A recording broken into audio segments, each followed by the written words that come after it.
And welcome back to the PKL 11 day 39 का post match show. दो बड़े मुकाबले, टेबल में गर्मा गर्मी बनी हुई है, सर्दी का मौसम है पर टेबल में बहुत गर्मी चल रही है। पीकेएल के दो बड़े मैच हुए। स्टार्ट करेंगे दिन के दूसरे मैच से जो था दबंग दिल्ली वर्सेस पटना पायरेट। एक मुकाबला जहां पूरे मैच में पटना पायरेट्स आगे चलती रही। फिर आई आशीष नरवाल की वो सुपर रेड जब आशु मलिक बाहर थे मुकाबले में, दबंग दिल्ली पीछे थी। मोहित भाई, आशीष नरवाल की वो सुपर रेड ने मैच में दिल्ली की वापसी करवाई। भले ही मैच टाई हुआ पर दिल्ली ने हारते हुए मैच को टाई करवाया। इस बारे में आप क्या बोलना चाहोगे? 15 पॉइंट्स की लीड थी और पटना पायरेट्स का डिफेंस लास्ट की 5 मिनट में या मैं बोलूंगा 7 मिनट में इतना खराब खेला कि पता ही नहीं था, बैकफुट पे चले गए। उन्होंने अपनी जीत मान ली थी, इसलिए वो गलतियां हुई। अगर आशीष नहीं होते, नवीन होते तो शायद दबंग दिल्ली जीतती नहीं। नवीन खेलते रहते तो दबंग दिल्ली जीतती नहीं, क्योंकि नवीन ने बोनस किए, पॉइंट नहीं लेके आए थे।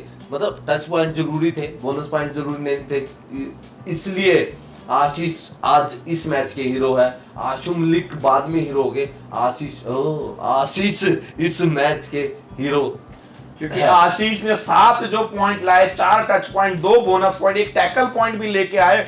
पर जो सुपर रेड उन्होंने मारी, सही समय पे सही पॉइंट, प्रीतम भाई, पटना पायरेट्स डोमिनेट करते हुए एक और मैच हार गई। मतलब टाई हो गया, हार जैसा फील होगा। मैं अगर पटना का फैन हूं, इस बारे में आप क्या बोलना चाहोगे? क्या एक्सपीरियंस नहीं है इस टीम के पास अपनी लीड को बरकरार रखने का? किसी एक्सपीरियंस, क्या कोच की गलती है, प्लेयर की गलती, किसकी गलती है? अगर बात की जाए आशीष भाई दबंग दिल्ली की, जो मूवमेंट हम स्टार्टिंग से देख रहे हैं, स्टार्टिंग की 30 मिनट उठा लीजिए, जो एक कॉम्बिनेशन देखना चाहिए था आशीष का और योगेश दहिया का, हम वो कॉम्बिनेशन नहीं देख पा रहे थे। नहीं, पर पटना की अगर मैं बात कर रहा हूं, आप दिल्ली तो चलो जो कर गई, पटना में दिवांग के 15 पॉइंट हैं, उसके अलावा अयान 3। पटना बार बार मैच जीतते जीतते टाई या हार कैसी रही है? क्या कारण है आपके इसके पीछे? देखो, अगर बात की जाए तो अंकित की मैं बात करना चाहता हूं और शुभम शिंदे। पिछले मैच में नवदीप ने अच्छा वर्क करके दिखाया था, लेकिन इस मैच में शुभम शिंदे भी थे। मेरे को पूरी उम्मीद थी कि शुभम शिंदे का और अंकित का कॉम्बिनेशन बहुत बेटर होता है। मेरे को भी लग गया था कि मोहित भाई बोल रहे हैं कि पटना पायरेट्स विन कर सकती है, लगा भी। देवांग ने आउटस्टैंडिंग परफॉर्मेंस भी दी। लेकिन यहां पे एक सबसे बड़ी बात यह है, अयान, जो देवांग और अयान की जोड़ी बोली जाती है, कोच साहब भी, रेडू कोच साहब बोलते हैं मेरे कर्ण अर्जुन आ गए हैं। तो आज अर्जुन चले लेकिन कर्ण का साथ नहीं मिल पाया। अगर कर्ण का अयान का साथ मिल जाता तो कहीं ना कहीं क्लियर आज पटना पायरेट्स मैच विन कर सकती थी। पर एक सवाल और है, पटना के रेफरेंस में सुधाकर आज भी एक्शन में नहीं दिखे। ऐसे मैच में क्या सुधाकर को अंदर लाया जा सकता था जब संदीप नहीं चल रहे थे, अयान नहीं चल रहे थे? आपने दीपक को रेड करने का मौका दिया पर सुधाकर को मौका नहीं मिला। इस बारे में मोहित भाई, प्रीतम भाई, आप क्या बोलना चाहते हो पटना पायरेट्स के रेफरेंस में? मैं ही कहना चाहता हूं भाई, बिल्कुल। देखो, जो सिचुएशन थी ना, अगर संदीप की जगह कोच साहब सुधाकर को डालते ना, मैं कहता हूं 110% पटना विन होती। क्योंकि लेफ्ट साइड कमजोर है दबंग दिल्ली की। जो संदीप है वो बहुत बार टूट रही थी। आप मैच में देखिए, उन्होंने स्कोर पे स्कोर दिए हैं, अयान को भी दिए हैं, बीच बीच में मिस वर्क करके देवांग के सामने भी आए तो देवांग को भी स्कोर दिया है। तो कहीं ना कहीं संदीप की जगह एक लेफ्ट राइडर, अगर लेफ्ट साइड के ही विश्वास करते कोच साहब सुधाकर पे, तो 110% पटना पायरेट्स मैच विन करती। मोहित भाई, कितना बड़ा टाई है दिल्ली के रेफरेंस में। मैच स्टार्ट होने से पहले दिल्ली थी 6 नंबर पे, पटना पायरेट्स 7वें नंबर पे। मैच टाई के बाद अब दिल्ली चले गए 3रे नंबर पे। मैच अच्छा नहीं खेला दिल्ली ने, पर आखिर में कम, और पटना वहीं रह गई 6 नंबर पे। तो पटना आखिर में जो दिवांग ने खाली रेड मारी, क्या कोच को दिख नहीं रहा था हम टाई करके हम तो वहीं रहेंगे, दिल्ली हमसे आगे निकल जाएगी? मैच अभी बाकी है, शायद एक मैच कम खेली है पटना पायरेट्स, या दोनों 13 खेली है, 14 जो भी है। देखो, अभी एक मैच नहीं हुआ, उसकी क्या बात करोगे?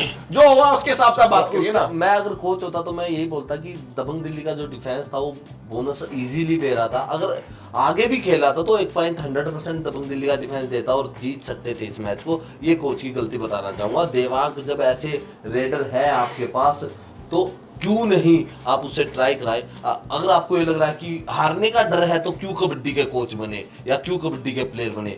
कबड्डी एक ऐसी चीज है, हारने का डर होना ही नहीं चाहिए। लास्ट मोमेंट पे आप जिम्मेदारी लो, आप दो जवाब मैनेजमेंट को, आप बोलो कि मैंने भेजा था, अगर हार जाते तो कुछ हो जाता। तो ये गलती देवांग की नहीं थी, सरासर सारी गलती कोच की थी। तो देवांग जा रहे थे, कोच ने रोका उनको। मैंने देखा, इसलिए तो बोल रहा हूँ सारी गलती कोच की थी। कोच के ऊपर बात आई, जीत सकती थी आराम से पटना पायरेट्स, और पटना पायरेट जीत सकती थी और टेबल में और ऊपर जा सकती थी। दबंग दिल्ली जिनके पिछले 5 मुकाबलों में 3 टाई 2 जीत, अब टेबल पे 3rd पहुंच चुकी है। पटना पायरेट्स टाई के बाद अभी भी 6ठे नंबर पे है, 42 पॉइंट है, डिफरेंस बहुत कम है। हरियाणा स्टीलर्स के अलावा कोई भी टीम लग नहीं रही कि अब कंफर्टेबली अभी सभी टीमें ऊपर नीचे इस टेबल में थोड़ी नोक-झोंक टांगे वगैरह खींची जाएंगी हारी टीमें, अदर देन मेरे हिसाब से गुजरात और बेंगलुरु, उनका तो हो चुका सीजन खत्म। उसके अलावा दिन का पहला मैच था मैच नंबर 77, वहां भी मुकाबला था। टेबल में 8 नंबर पे चल रही यूपी योद्धा वर्सेस टेबल पे 9 नंबर तमिल थलाइवास। तराजू वाला मुकाबला था, तमिल ने लीड ली 8-1 की, यूपी ने कमबैक किया, बट उसके बाद बोला तमिल ने नहीं भैया रुक जाओ, वहां चले भैया, कौन चले, मस्तनाथ मन्नू चले, उन्होंने मौके के पॉइंट लाए और तमिल ने एक तरफा मुकाबला जीता। मोहित भाई, कहां तमिल ने मैच जीता, आप तमिल के बारे में बताइए, फिर प्रीतम भाई बताएंगे हमें यूपी के बारे में। तमिल की सारी चीजें बेस्ट थी, डिफेंस थोड़ा सा वीक था, लेकिन सारी चीजों का तोड़ एक ही निकला, मोइन और मस्तनाथ ने ही मैच जितवाया है। और मैं किसी पर भी भरोसा नहीं करता, ना नरेंद्र पर, ना अभिषेक पर। नीतीश कुमार ने भी ठीक ठाक काम किया है, लेकिन सारा श्रेय जाता है मोइन पे और मस्तनाथ पे, क्योंकि दोनों के दोनों रेडर्स ऐसे थे जिन्होंने टाइम पर ऑल आउट किया टीम को। मस्तनाथ आए और टाइम पर सुपर रेड की 6 पॉइंट, एक भी टैकल नहीं हुआ, एक ही टैकल हुआ था जब ऑल आउट की कगार पे खड़ी थी, जब सुपर टैकल हो रहे थे तमिल थलाइवा के, तब मस्तनाथ ने आके उस जंजाल, उस डिफेंस को भेदा और ऑल आउट दिया यूपी योद्धा को, वहां से टीम क्लियर जीत गई। तमिल की टीम परफॉर्मेंस थी, बिना किसी सुपर 10 के उन्होंने 40 पॉइंट बनाए, पर यूपी की तो भैया टीम परफॉर्मेंस तो कहीं थी नहीं। प्लस एक आदमी उनकी टीम में है महेंद्र सिंह, जिनके 5 टैकल उन्होंने मारे और 0 पॉइंट, एक लौते प्लेयर है इस मैच में जिसने इस मैच स्टार्ट किया और 0 पॉइंट बनाया। कहां मैच हारी प्रीतम भाई यूपी योद्धा इस मैच में?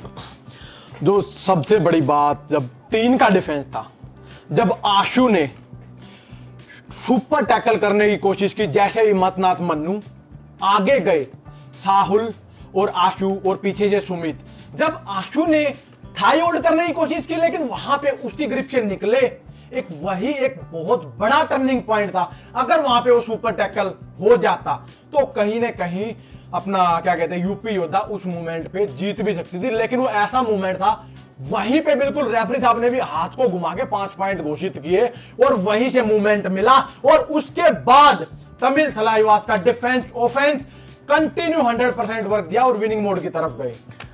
यहां से यूपी योद्धा की जो गाड़ी है, एक तो सुरेंद्र गिल को पता नहीं क्या हो गया, अचानक से बूढ़े हो गए, खेलते हुए नहीं दिख रहे हैं, रेडिंग में ना भरत चल रहे हैं, कई बार आप देखो भवानी राजपूत कभी ऐसी है, कभी चलते हैं कभी नहीं चलते, कोई प्रोमिनेंट रेडर नहीं दिख रहा है। मोहित भाई, जिस रेडर के लिए आपने प्रदीप नरवाल को बेंच पे बिठाया, सेकंड चॉइस बनाया, उस रेडर आज वो खेल ही नहीं रहा है। ऐसा क्या हो गया यूपी के कैंप में जो सुरेंद्र गिल भैया दिख ही नहीं रहे मैच में?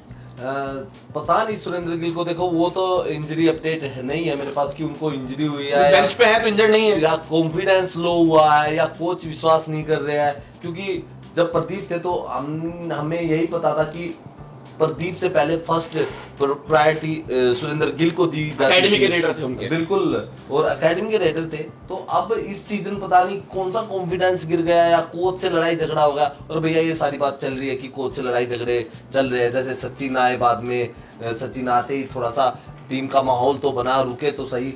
और सुरेंद्र गिल के बारे में खबर निकालनी पड़ेगी। और मैं बता रहा हूँ, सुरेंद्र गिल अभी बूढ़े तो नहीं हुए हैं, मैंने उनके टूर्नामेंट देखे खेलते हुए, खेलते तो काफी अच्छा है, लेकिन इस सीजन बिल्कुल एवरेज से भी कम परफॉर्मेंस दिए है और ना के बराबर परफॉर्मेंस दिए है, और सब में जाके बैठे हुए हैं। नवीन जो अभी इंजरी से वापस आए, दोबारा इंजर्ड हो गए हैं, उनको सर्जरी करवानी ही पड़ेगी, उस सर्जरी को इग्नोर नहीं कर सकते प्रीतम भाई। पर नरेंद्र भी इंजर्ड हुए हैं, सचिन तनवर जिनसे जो एकदम से बाहर थे, अब तमिल तलाइवास के कोच को सचिन के ऊपर हाथ रखने पड़ेगा। अगर गिले शिकवे हैं वो दूर करने पड़ेंगे। अगर सचिन नहीं खेलेंगे आगे, अच्छा तमिल का प्लेऑफ में जाना मुश्किल रहेगा प्रीतम भाई। मैं तो यही कहूंगा, बेंगलोर, गुजरात, बंगाल, तमिल बिल्कुल लय में है, देख लीजिए आप 12 से लेकर 9 तक। आशीष भाई, मैं 4 टीम कंफर्म कर रहा हूं।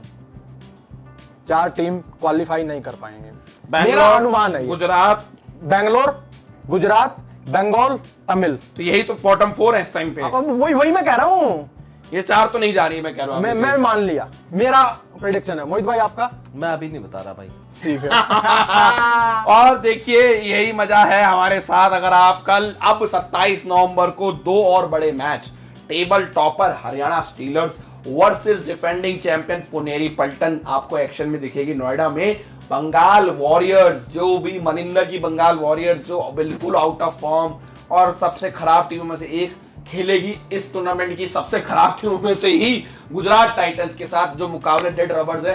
बट जो भी टीम जीतती है बंगाल गुजरात में, क्या पता मोमेंटम बन जाए, लेट मोमेंटम मैच अभी बचे हैं, पूरा एक लेग बचा है। इतनी जल्दी अगर हार मान जाओगे तो आप स्पोर्ट्स के, कबड्डी के फैन नहीं हो मोहित भाई। मैं तो यही बोल रहा हूँ, बैंगलोर बुल्स को भी हार नहीं माननी चाहिए। अभी ताले लग जाए क्या, ताले तोड़ने में टाइम तो नहीं लगता है। चोर आ जाएगा, ताला तोड़ के ले जाएगा, तो प्रदीप नरवाल की परफॉर्मेंस चाहिए, वो प्रदीप नरवाल की वो चोरी वाले पॉइंट चाहिए, और ताला टूटा है, टॉप 6 में भी पहुंच सकती है भाई। तो भैया ये एक्शन अगर कमबैक जरूर चाहते हैं प्रदीप नरवाल से। हम तो चाहते ही हैं। हाँ, तो प्रदीप नरवाल कमबैक, ऐसा कौन सा आदमी जो प्रदीप नरवाल कमबैक नहीं चाहता है। तो भैया मोहित भाई आपकी नजर लग गई मेरी पटना को, कह रहे हैं चलो देखिए ये 2 मुकाबले के साथ हम जुड़ जाएंगे आज शाम को 7:30 बजे। जुड़ना ना भूलिए, खेलना और टीवी पे।